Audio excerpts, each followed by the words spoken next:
Very good, everybody. We're going to go ahead and jump into today's show. We're going to be talking about the thumbnails and why that's important. But before I get into it, something that happened, and it probably happens to you as real estate agents more often than not. You get a call from somebody, they're telling you that they have been looking you up online and they have suggestions on how you can actually make your appearance better. People are searching for your name or your brand or whatever, and you're just not showing up. So I had, case in point, that kind of a call this morning, and the gentleman was very kind. He told me, he said, Connor, and he gave my name Ivor, so he didn't do any research to figure out that it's Mac Ivor. But anyway, he did that. He gave me that pitch, and he said, "You're just not showing up. Would you mind if I maybe walk you through a little bit of what we do, and then tell you maybe how to maybe repair that, and then we can set you up for a call later on to basically talk to you about our services." I said, "Well, that's fine, but first let's start with what went wrong. Where am I not showing up? Explain that to me." And he said, "Well, we can do it one of two ways. I can go through what we do and then explain to you how you're not showing up." I said, "Well, let's just do it the opposite way, because maybe if I can fix it, I would like to." That's the issue with these free offerings. Usually they give you just enough of a pain point, and then after that they don't give you much more information. So I pressed him and I said, "Just tell me what's happening, what's going on." He said, "Well, when people are searching for you on the right-hand side of the screen," and now I know he's talking about Google, as far as the Google Plays ad, "they're not finding you. Your clients aren't finding you. Your referral network isn't finding you." So his job was basically, he works for a company that apparently scrapes or maybe puts some kind of an email an email system together that basically contacts past leads, maybe asks for referrals and those things. But so I pressed him even further. I said, "Explain to me what I'm not showing up for." He said, "Well, when people are searching for you, okay, how are they searching for me?" And he said, "Connor Ivor." I said, "Well, okay, great. So Connor Ivor, where am I not showing up?" He says, "Well, you're not showing up on Google on the right-hand side of the screen." I said, "Well, so how many people are searching for me by name on Google?" He didn't have an answer. And I said, "Also, how many people really actually use Google anymore?" Most of them are tied into whatever large language model they're using, and they're using that like a Google. So if you're talking about me not showing up when people are using the biggest one, which happens to be ChatGPT, of course I'm not showing up because it's pulling its data from Bing, and Bing doesn't have its ads in place, even with the Bing local on the right-hand side of the screen. For the most part, it's a different format because they don't want to be deceptively similar to Google and have those issues with lawsuits. And he just completely shut down. He didn't have anything else to say. He got confused. He said, "Well, can I still schedule an appointment?" I said, "Well, you're not able to tell me where I'm not showing up. I don't understand why you called me except to try to pitch me on something that apparently I know more about than you do," and so on. So I felt bad, but that's the call that you're going to be getting most often. And what they're trying to do is they're trying to hit you with a pain point. You're not showing up. You're not being seen. Oh my God, what are we going to do? And it used to be back in the SEO days, people would call you regarding websites and you need to increase your web presence and SEO presence. Part of the show that I put on has to do with you being able to manipulate the ranking now by using Q&A formats, conversational formats. Whenever you're putting up content, how to do it so the AI engines, when they're being used as search or being asked questions, they're going to be able to pull in the data and display you. Today, we're going to talk about, that's the perfect entry for thumbnail design and putting thumbnails together. So I'm going to share my screen and get into the presentation. What's really awesome, the way that they've really built this out, ChatGPT, for example, you'll see here that I had it build this entire presentation. So I basically went in and I did the research on thumbnails. And when I did that, I then put together some information regarding what good thumbnails look like. And this is whether you're posting information that's content only. Let's say you don't have a video. You don't have to constantly think about thumbnails being associated with videos, because a thumbnail is what's on your Facebook. A thumbnail you can put up on Instagram. Format's a little different because the more rectangular, the 16 to 9 format, which you're going to see on the YouTube thumbnails, that fills that full frame. But if you're just posting up an image, you might want to lean, and Instagram might be a more vertical format, maybe a 2-to-1 format or maybe a 1-to-1 format, which would be completely square. It's looking for that. But the thumbnails themselves, and I posted all this up at the community, santaclaritaai.com. You can come here and look at this. And this is where I put the prompts. So today, really, you don't have to retain much because I put it all in here. I also put in at the bottom here the actual prompt pack. So you'll be able to see those. But let me just pull this up real quick, just so you have an idea. When you look at thumbnails on Instagram or Facebook or on the other systems up there, you're going to see that usually they have a human being, a real human being, because our eyes are attracted to real people. Fake stuff goes okay, but the human being that looks distressed or stressed or serious or angry, something other than just being vanilla with a vanilla expression, something panicked, something freaked out, that's what really is going to get people to click through. And then in addition, you can't overload the thumbnail with information. It's got to be somewhat clickbait in nature, but also it can't be too far off the beaten path because then you lose credibility. Somebody goes on and they click on something that says the end of the world is near, and that would be a nice little clickbait thumbnail. But if in that video you're not talking about the end of the world, but how they should sign up and buy magazine subscriptions from you, then you have a problem. You lose all credibility. And when whichever platform you're on, whether it's Facebook or Instagram or TikTok or YouTube or just posting to Google, the algorithm, the program, the informational search that's been put into place by whichever platform you're on, they're going to pay strict attention as to what happens after the thumbnail is clicked on. So they're going to know that somebody they watched 12 seconds of the video, realized that Connor wasn't really being honest in his thumbnail, so they quit watching. So that's another key component. You want your thumbnail to match. And these are just some ideas I posted here, and you can see these just by going to santaclaritaai.com. It's going to be, this is class number 12, so you'll be able to see it, but also the prompts are here to give you an idea. But you can see they all carry a particular type of rendition. So you have people here. This one carries Trump, which would be somebody famous. So you see this. Again, the looks on the faces are stress, and the words are very easily seen. These are things that really work well for being clicked on. And real estate, you can talk about, I've talked to some of the people on the show about this, about their content curation and what they put out there. You can put stuff out about real estate, but it really is watching paint grow and grass dry when people are looking at real estate stuff. Unless they're very interested in real estate, then of course they're going to click through. But anyway, that's part of that thumbnail, so you can get there. So we'll move on to the next one. In this, think of your thumbnail as your first sales conversion your audience has with you in the feed. In this session, you're going to get a repeatable formula, a ready-to-use prompt pack, and that's what I showed you at santaclaritaai.com, and a simple auto thumbnail agent that generates brand options using your face and your brand kit. This is designed for realtors and, of course, local business owners. We're going to go tactical, fast, and measurable. Now, in the second one, as far as outcome goes, thumbnails are the first impression in the feed. They show up and people see them.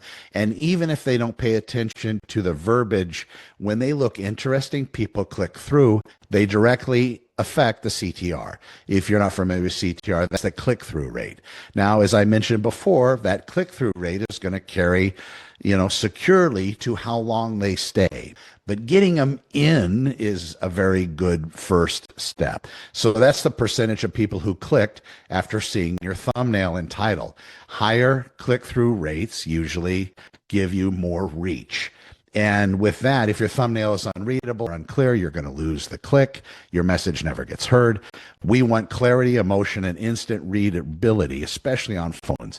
That's something else. Sometimes when people are putting together thumbnails and these particular images, the phone really lacks. They're not being able to see it show up because a lot of us are publishing content from massive monitors or a laptop monitor, which is so much different than a phone. My suggestion to people that ask me about content, you should be creating things from your phone as well. and you can learn how to do this on the fly. At the beginning, it's going to be incredibly difficult because you haven't done it before. But over time, you'll see that it becomes very easy.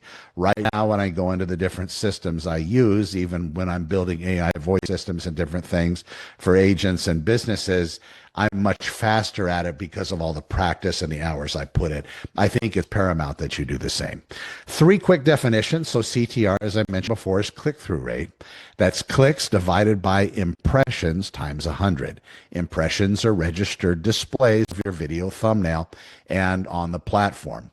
Which time is the total minutes viewed. This tells you whether the content delivered on the promise your thumbnail made. So that we're going to use some A/B testing, comparing versions to find a winner instead of us actually guessing. Now, use the baseline that never flights the platform, 1280 by 720. That's going to be that same YouTube size. That's also known as 16 by 9. The images, when you make them, usually the systems, if you're using Canva, which is one of my favorite, in fact, this entire presentation was made with ChatGPT, and I asked it to create a Canva slide presentation, and boom, it did it. It created all the slides, all the images.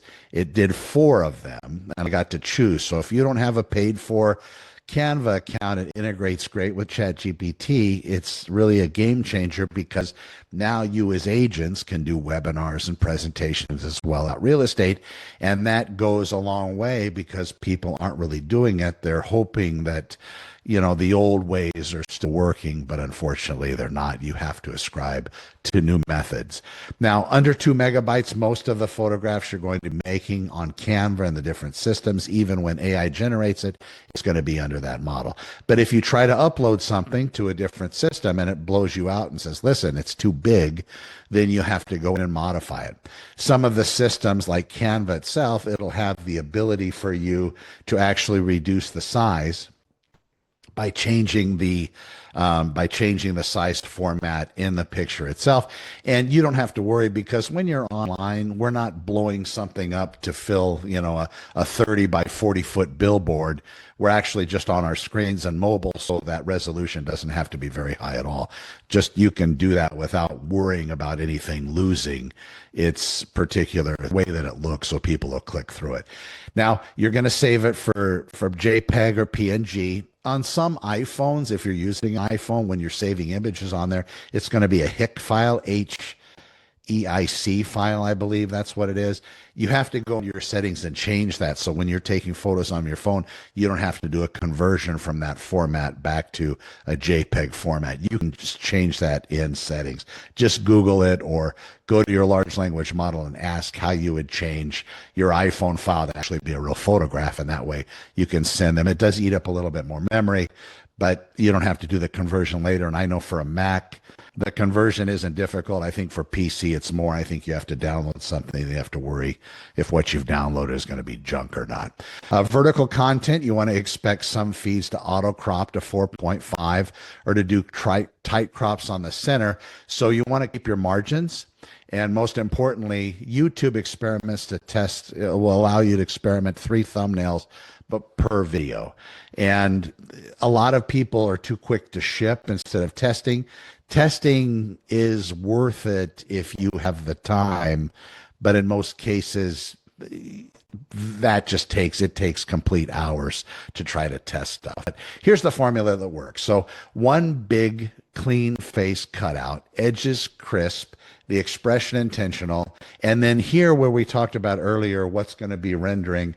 Let me pull this up again.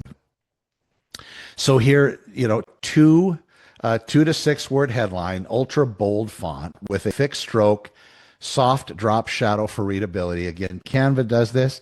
You can put these instructions, and I posted this up here as well in the prompt, Santa Clarita AI, that's today's show notes. You can put this up here, and in this, you'll be able to actually have it create what you need. You want the clean contextual background, property map, or a single key stat. You want to keep it simple. And then you want an accent badge for price, episode number, neighborhood, left to right, so you can see These are kind of some of these, at least for real estate. They have photographs of houses in the background. They have, big real estate and headlines, these sorts of things. So it is very helpful to make those that way. And as far as readability, I know I spoke about this before, but it drives that CTR. So you want to keep text between 2 and 6 words. You want to use high contrast, wider black text as your base, then a single neon accent. You want to avoid the thin fonts. Canva's great for this. I'll select a thumbnail that I had used previously or one that they already have pre-formatted, and I'll just copy the text that's on that screen if I don't want to go do that looking. And again, I think Canva for all of us is definitely going to be worth it to actually use. And here, when I go through, just to give you an idea, I'll create and then I'll pick what I'm going to create. And here, yours is probably going to look a little bit different, but here is where I'll start that presentation. So I'll start to look. So you have your 16. This is actually a presentation for an email. I do a lot of Facebook cover changes, as you can see. So here on my Facebook, I went through, I wiped this one through and cleaned it. This morning I did this. This is something I also created in Canva. This actually has a voice attached to it, and I did a presentation about a minute and a half. I also recorded this on Canva. So these are very easy to use, and I believe you would do very well doing it. But when you choose this, what I was talking about is here under the designs. It's gonna give you different designs. You can look through here and then find out what text you think's going to match your particular thumbnail, and then just copy it. So let's say I wanted, these are all horrible. Let me just change this to something else. Give me 1 second. I'll change it to a YouTube thumbnail because it's blank. There's an easier way to do this, but we'll do it this way. Now let me pull up the design. So here on the YouTube thumbnails, because so many different people are making them, you have a lot more choices. But let's say I like this as far as this particular text. I'll come just beneath it. I'm not grabbing it, and then I'll do a Control C now. So I'll select it. I'll drag down and select it. And then what I'll do is I'll go back to the blank, and then I'll go ahead and Control V paste it. This is white on black, so you're going to have to change the text color, for example. And this one's also white on white, so you're going to have to change that too. But if this is what you like, then, this is what you can format and so on. That's one way to do it. And then the other way, let me wipe these out real quick. And then the other way, they actually released this a few days ago. They have Type Studio now, which is pretty awesome. So you can pick from the ones that it has here and go through and click on these, because this is going to be super important. The reason I want you to click on it, this looks like just a horizontal text image, but it does all sorts of stuff. You see, it gets circular, it gets really blown out. You can do up and down, so on. So there's a lot of choices underneath each one of these selections. So if you haven't used this yet on Canva, this is something that was blown out in Type Studio. It's fantastic. The same, these others do very similar things, but these are the fonts. So you can go through here and you can select this, and then of course that's the new edition. Then you have Typecraft and these others. But this does really well with image overlay and creating the thumbnail. So here, let me go back to the presentation now. So having something that people can read, again, is important. And if they're not able to read it on their iPhone, that's going to be an issue. So from here, brand trust comes from repetition, not from a giant logo. Lock a consistent color set, a micro tag URL if you want it, and a repeatable grid with a single headline font. Very simply, this just means look at your particular branding. I know for Realty One, for example, those of you that are here from Realty One, it's that black and gold, not specifically gold. You'll have to look up that particular color set. I know Kat and the other folks, you'll be able to find it. But that's something that if you want that to be your brand and carry through into your real estate and into your thumbnails and everything, you can actually choose that and create a brand pack, and you can build that into whichever large language model you happen to be using, and it will retain those particular colors. So if we're looking for archetypes, they cover almost everything you'll publish. And again, this is what we talked about. So on these earlier, so you have shock and surprise, a bold reaction with a simple hook. Number two, before or after, then or now. Like for real estate renovations might work, a before and after image. Maybe you have a property that looks like crap from the front, the lawn's overgrown and so on. Maybe getting a picture of that, or maybe seeing if the seller has some picture of a property in poor condition. And then on the other side of it, now, then and now. Also, what's also big number, price arrows. Numbers and arrows pull attention, so don't neglect the arrows. On 4, maps and pins are really, really good, especially for us as real estate agents. Let's say you're targeting a particular neighborhood in North Park or North Bridge or somewhere in Newhall. Maybe you like those ranch-style homes south of Lyons. Is that south? Yeah, I guess that would be south of Lyons. Those ranch-style homes. Whatever you're targeting, you can get a couple photos, just drive by, get a couple photos of those, and then you can use the map of the area with a giant pin in there, and Canva, you can pull all that stuff and then make a cool thumbnail. And then number 5, a problem versus a solution. So pose a problem, left is the pain, right is the fix. Always keep it in that order, because the way that our eyes scan, left to right, left is before, we've just been conditioned over time, left is the before, and on the right is the after. Make sure you have it in that order. When you reverse it, it confuses people, and they'll just pass it without even paying attention. And again, don't stack all of these different ideas into one thumbnail thinking that, you found gold. It's not going to work. It's going to confuse people. It's going to be way too much. So remember not to do that. So just to give you an idea, in Santa Clarita Valley, let me pull this back up. In Santa Clarita Valley, here's some examples that work. Santa Clarita prices next, question mark, 900,000 versus 1.2 million. And then maybe another one, HOA fee trap. Newhall versus Saugus, rates fell. Now what? Keep them short, keep them punchy, and keep them specific. If your title handles context, your thumbnail headline should sell the promise in 2 to 6 words. It should be really quick. So these are things that people look at. And,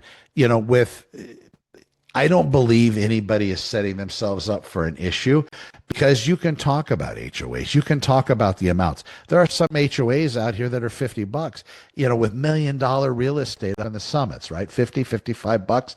But then you go over just a few blocks away and you're over 200. Again, you become that real transparent agent. You're going to have to decide for yourselves if this is going to maybe create an issue for you with people. If you have sellers that you're trying to sell their house, or you want to get them and they're in a high HOA area, and they see you posting this, maybe another agent could use this against you. Well, Connor doesn't stand by you because he's complaining and showing people how expensive your HOA is. Why would you hire them? So on. You have to think a little bit further. But like I mentioned in my previous classes, you definitely want to use these different large language models as your PhD level assistant. I would ask them, what do you think about me posting something up regarding HOA? This is the title I was thinking of.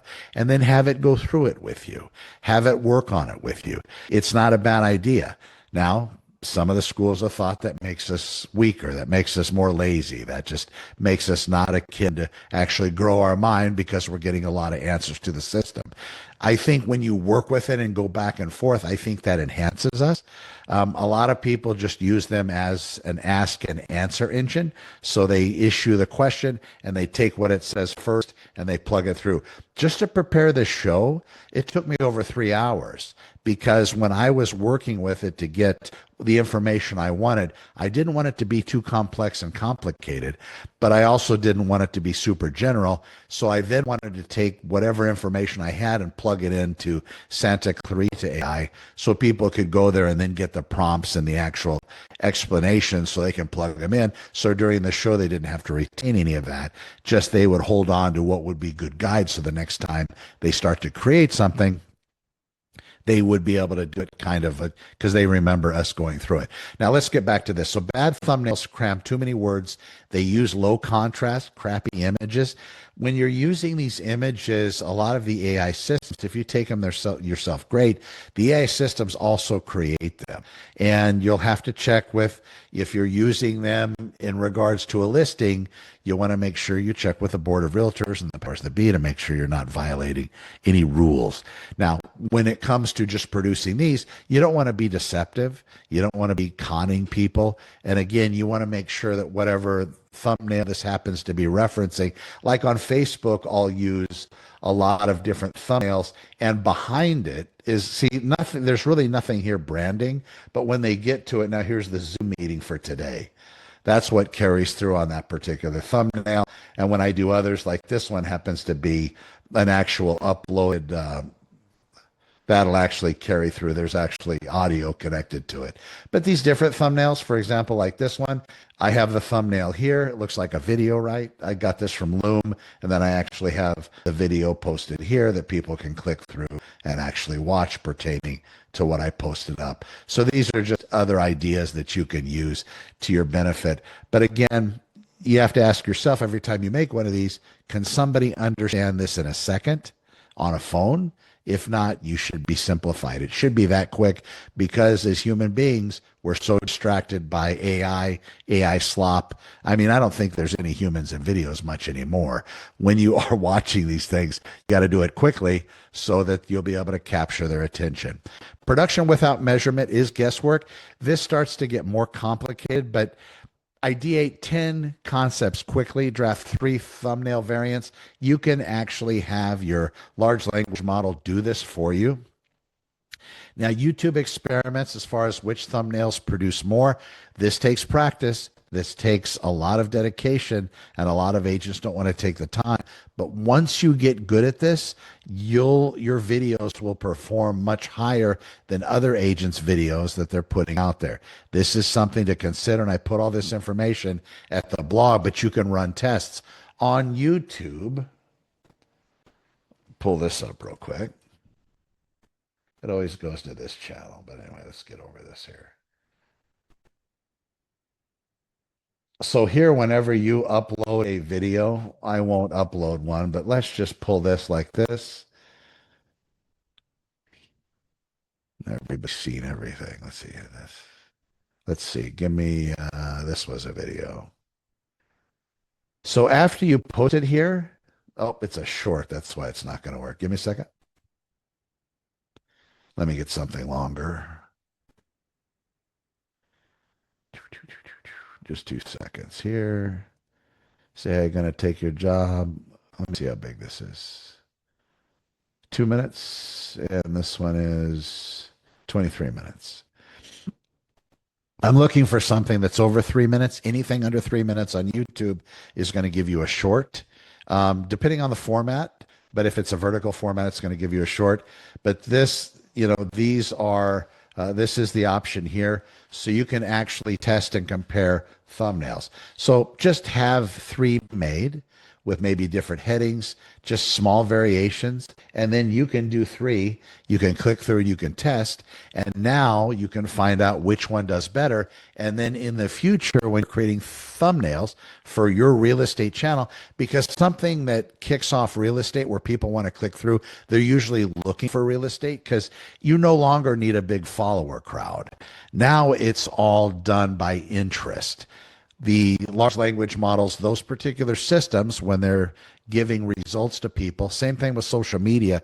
It's all based on interest. So if somebody isn't in your sphere, they don't have to be friends with you. They don't have to be subscribed to you. It's going to show them. TikTok is famous for this in their algorithm. It's going to be by somebody being interested in what you're doing. So for example, somebody interested in real estate is probably going to have a different click-through rate looking at a particular type of thumbnail or image than somebody else that's interested in automotive repair or food making or beauty stuff or the next best technological thing. They're going to have a different kind of method and their thumbnail is going to be different. Also, the kind of content you produce is going to be different from other people. So your thumbnail, the one that you put in there, by doing 3, you'll be able to see if in fact once you strike gold and you figure out one that really blows it out of the water for you, then that's the one you want to bring back and continue to refine.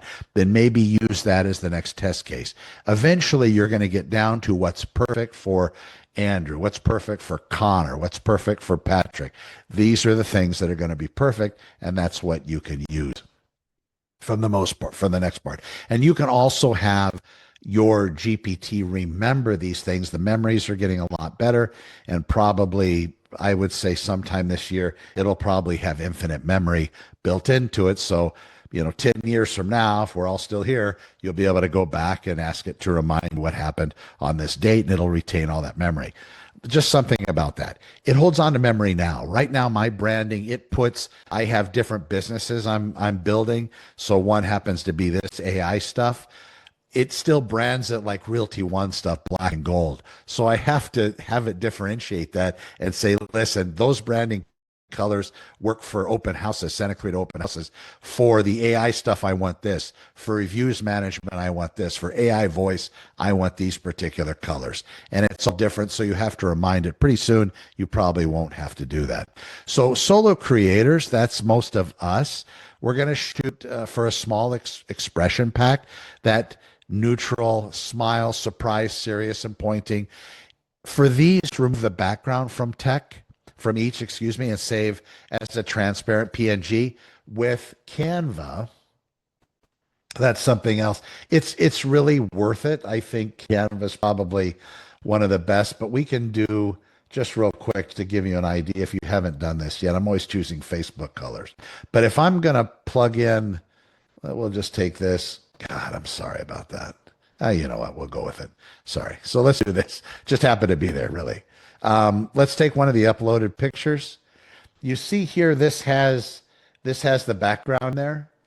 It's able to actually strip that out. And you can do this with any picture. Now, if you look back here, it has this chair. The chair sometimes is going to get attached to my shoulder. It depends on what color my shirt is. There's probably enough variance here that it won't. But up here at the top, you click background remover, and I think it'll, pulled it off real nice. So that's something that you can use when you're building these thumbnails. And again, is it concerning? Not sure. I got a finger pointed at people. It's these types of pictures. And, of course, if you're better looking than this, you're going to get even more points. But this is the thing that you're looking for, and you can pull that background off. And then and sometimes you might want to keep it. It just depends on what you happen to be doing. And in some cases, maybe, the background works. It just depends on what the rest of the picture is going to be. But again, most of this, you want to, when you're putting these images up, don't forget the labeling, because when I'm saving this, it's going to save as whatever this particular image. It might even save it at rainbow. No, it says untitled design. For the image itself, you want to save it with a name that the system will be able to use as a tag. So if this one, let's say, is about Northbridge,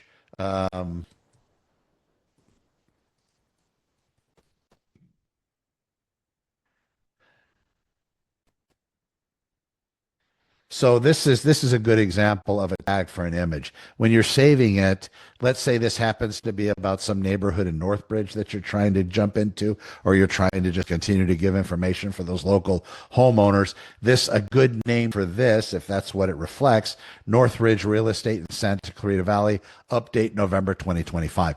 The dates are important, especially if you are a weekly, at least, publisher of content, which if anybody's in real estate, you should be more closer to multiple times per week, if not every day. But this is incredibly important to tag each of the pictures.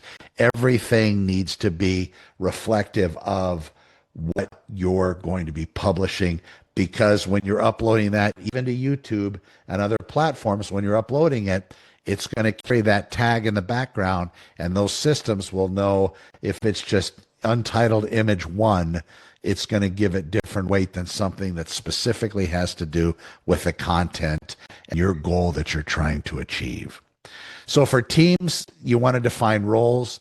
The host records, the designer will assemble 3 variants. The copy lead picks and polishes headlines. This is if you're running a team and you're bouncing it off of everybody that you happen to be working with. The file names, what I mentioned as well.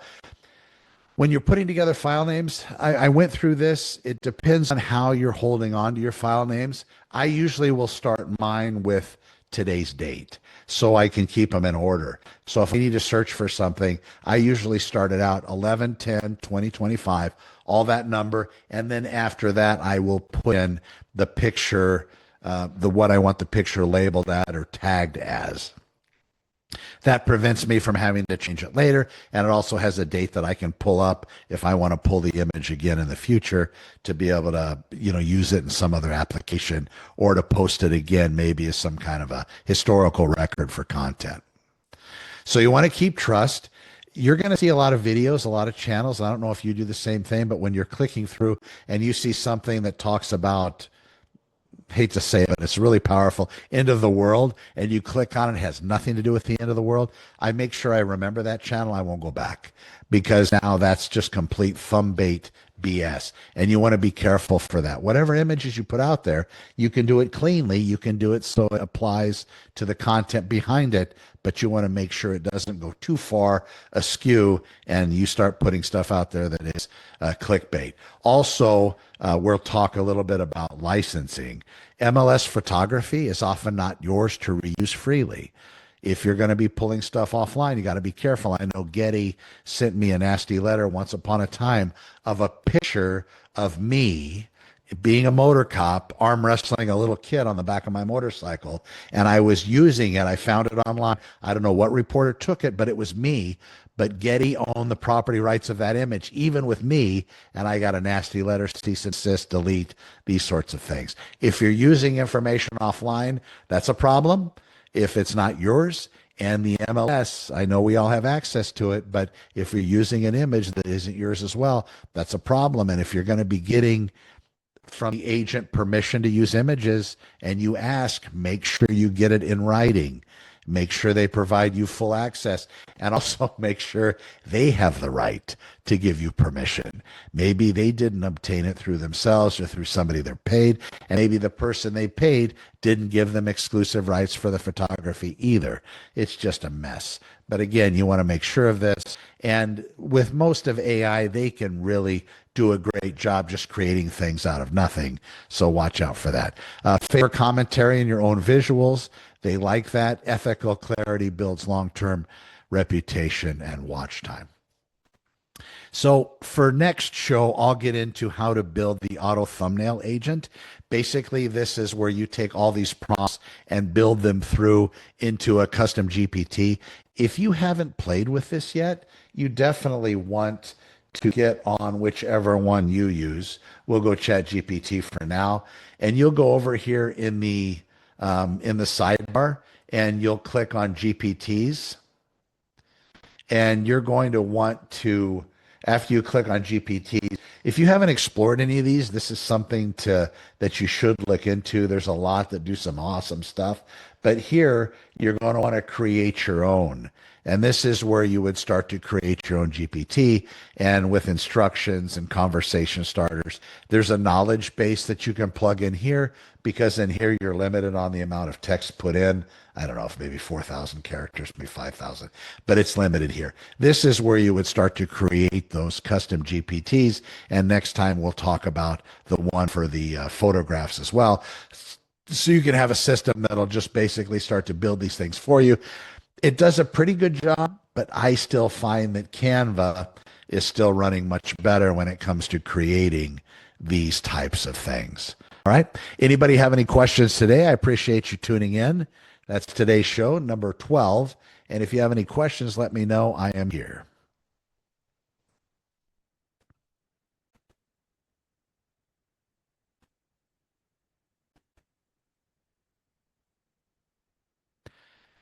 Very good, everybody. I appreciate you coming by today. The rest of this information I did publish it at santaclaritaai.com. You'll be able to see class 12 and pull all the prompts there.